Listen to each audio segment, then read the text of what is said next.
Hello students, I am Subhya Qasim. Chapter 9 Algorithm and Flowchart is going on. In our last class, we completed explanation of this chapter.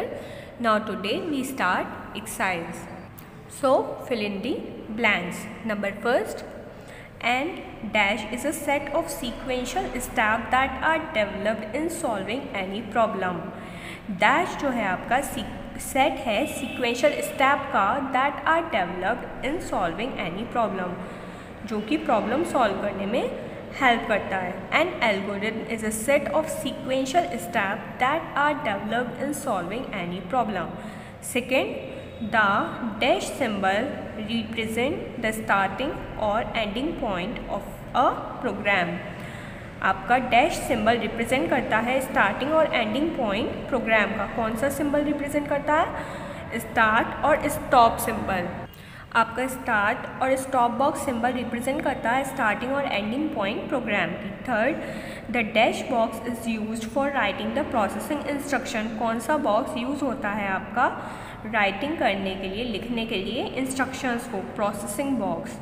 The processing box is used for writing the processing instruction. Next, the dash box is used to display input and output of a program.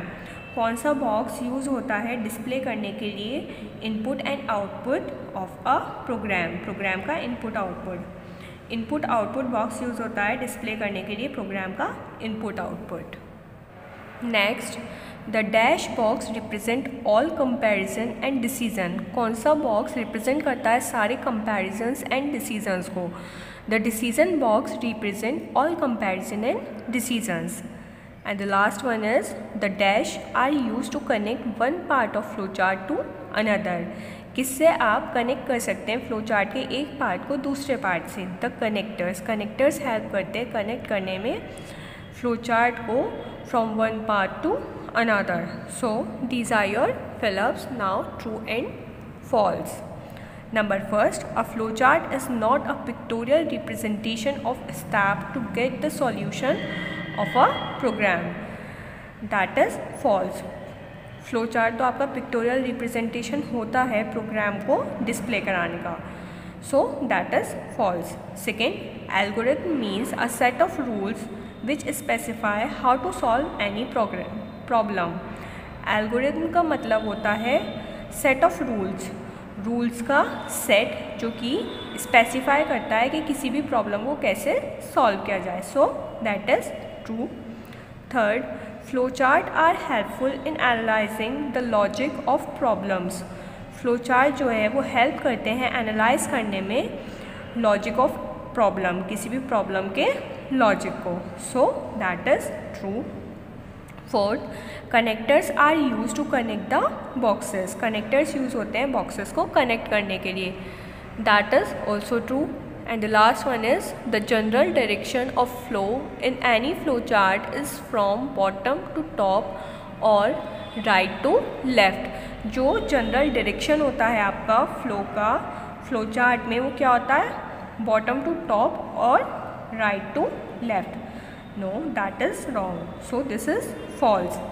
Direction क्या होता है? Top to bottom and left to right. So this is false. Now multiple choice questions. Number first, algorithm is always written in dash language. Difficult, simple or binary. Algorithm is written in simple language. Algorithm कौन सी language में लिखी जाती है आपकी? Simple language में. Second, dash box is used to display the final result. कौन सा box use होता है फाइनल रिजल्ट को डिस्प्ले करने के लिए? Input output box, stop box और प्रोसेसिंग. कौन सा बॉक्स यूज़ होता है? That is stop box. Stop box is used to display the final result. Final result को स्टॉप बॉक्स डिस्प्ले कराता है आपका. Third, in flow chart dash indicate the sequence of steps and direction of flow. Flow chart में कौन indicate करता है sequence of steps and direction of flow?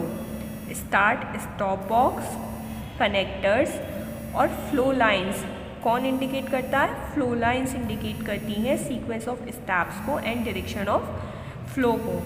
And the last one is The diagrammatic representation that illustrate the steps for the solution of a problem is called, जो आपकी diagrammatic representation होती है, जो कि बताती है स्टेप्स को कि किन स्टेप्स के थ्रू प्रॉब्लम को सॉल्व किया जाए, उसको क्या बोलते हैं? एल्गोरिथम, फ्लो चार्ट और none, that is called flow chart.